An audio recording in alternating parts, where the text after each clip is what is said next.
You wake up and something is already wrong. Not sharp, not dramatic, just wrong. Your body has been still for hours, but it feels like it has already been busy, like it carried something through the night and forgot to put it down. There's no clear pain, just a dull weight, a quiet resistance to the day ahead. You sit there for a moment longer than usual.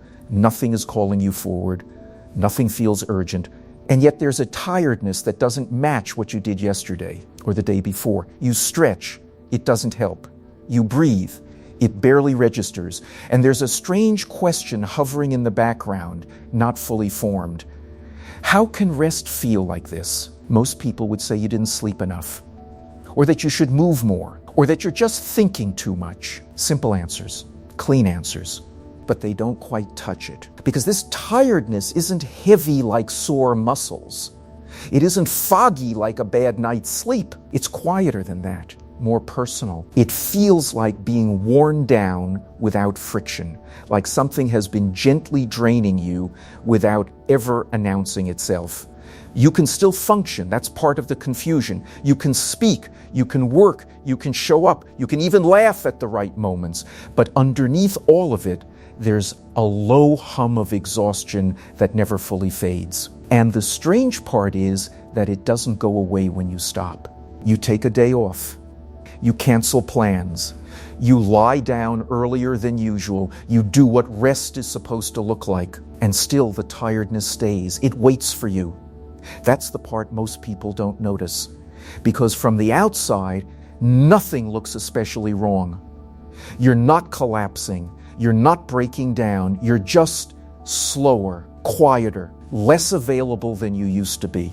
There's a distance inside you that wasn't always there, and you can't remember when it started. Sometimes you wonder if you're just being dramatic, if maybe this is what adulthood feels like, or life, or time passing. But there's a subtle knowing that keeps returning. This is different. This tiredness has a texture. It feels like carrying something that doesn't belong to you. Throughout the day, small things seem to take more out of you than they should. Conversations linger long after they're over. A tone of voice stays with you. A look someone gave you replays itself without asking permission. You don't react outwardly. You rarely do. But inside, something shifts. Something tightens. Something leans forward, listening. And by the time the day ends, you feel like you've been paying attention all day without ever choosing to. There's a quiet vigilance in you that never really turns off. You notice moods. You notice changes. You notice when a room feels off, when someone is holding something back, when words don't match the air around them. You don't try to notice these things. They just happen. And even when you're resting, even when you're alone, your system doesn't fully stand down. It stays slightly alert, slightly open, like it's waiting for something to happen. That's where the tiredness begins to deepen. But that's not the part most people talk about. They talk about burnout, about stress, about being too busy. Those things exist. But they don't explain why rest doesn't restore you the way it seems to restore others. They don't explain why sleep feels shallow even when it's long, why weekends don't refill you, why silence can feel just as draining as noise. There's something quieter happening underneath all of this, something that doesn't show up on schedules or to-do lists, something that's been happening for a long time. You might remember being younger and feeling things intensely without effort. Other people's emotions landed in you easily, sometimes too easily.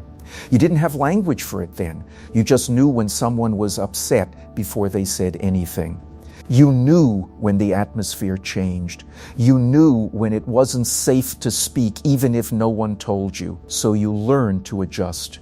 You learned to soften yourself, to listen more than you spoke, to stay aware of what others needed.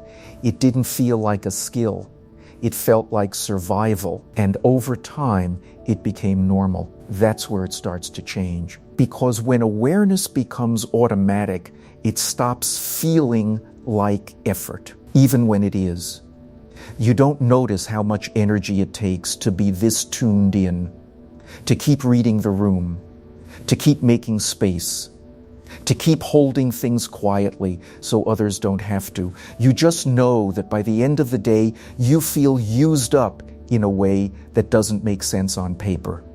There's a fatigue that doesn't come from doing too much, but from feeling too much, not in a dramatic way, in a steady way, like water wearing down stone. You might tell yourself you're fine, that others have it harder, that you should be grateful you can still function, and you are fine in many ways. But fine can still be exhausted. There's a particular kind of tiredness that comes from being emotionally available without realizing it, from absorbing without processing, from carrying impressions that were never yours to begin with. And this is where the common explanations fall apart. Because rest only restores what was physically spent. It doesn't automatically return what was quietly given away. That realization doesn't arrive all at once. It comes slowly, in fragments. You start to notice that the tiredness is worse after being around certain people, even if nothing bad happened. Worse after conversations that felt neutral on the surface. Worse after days where you didn't do much at all. You start to see that the exhaustion isn't tied to action. It's tied to exposure, to openness, to a kind of constant inner listening that never learned how to close its door. This is usually the point where people finally use a word for it. They call it empathy. But the word doesn't capture the weight of it, because this isn't just understanding how others feel, it's feeling it in your body, carrying it in your chest, letting it shape your inner weather without asking whether you want it to. And when that's been happening for years, even rest becomes complicated, because rest requires safety. And your system doesn't fully recognize safety as something that lasts. So even in stillness, part of you stays engaged, part of you stays open, part of you stays tired. This isn't a flaw, and it isn't a failure. It's a pattern that formed when awareness was rewarded and boundaries were not. You learn that being attuned kept things smoother, quieter, less dangerous, and so you stayed attuned long after it stopped being necessary. That's the insight most people miss. The tiredness isn't because you're doing too much. It's because you're holding too much. And you're holding it all the time. There's a difference between rest and release. You've been resting, but you haven't been releasing. Because release requires permission, and no one ever gave you that. You might notice now that when you're truly alone, truly unobserved, the tiredness shifts slightly. Not gone, but different. There's a softness there, a hint of relief, as if your system is asking quietly whether it's finally allowed to let go. But habits like this don't disappear just because they're seen.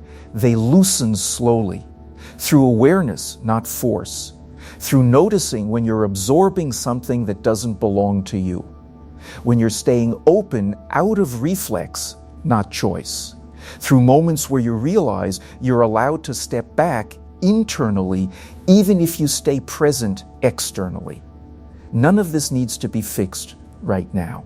That idea would only add more effort to an already tired system. What matters is the recognition, the simple, steady understanding that the exhaustion makes sense, that it has a history, that it's been earned in ways no one applauded. As the pace slows, something else becomes possible. Not energy, not motivation, but clarity. The kind that doesn't demand change, just honesty. You begin to see that your tiredness isn't a sign that something is wrong with you. It's a sign that something in you has been working quietly for a very long time. And maybe, just maybe, it doesn't need to work quite so hard anymore. Not today. Not all at once. Just enough to feel the difference between carrying the world and standing in it. The tiredness doesn't vanish, but it softens. And for the first time in a while, that feels like enough.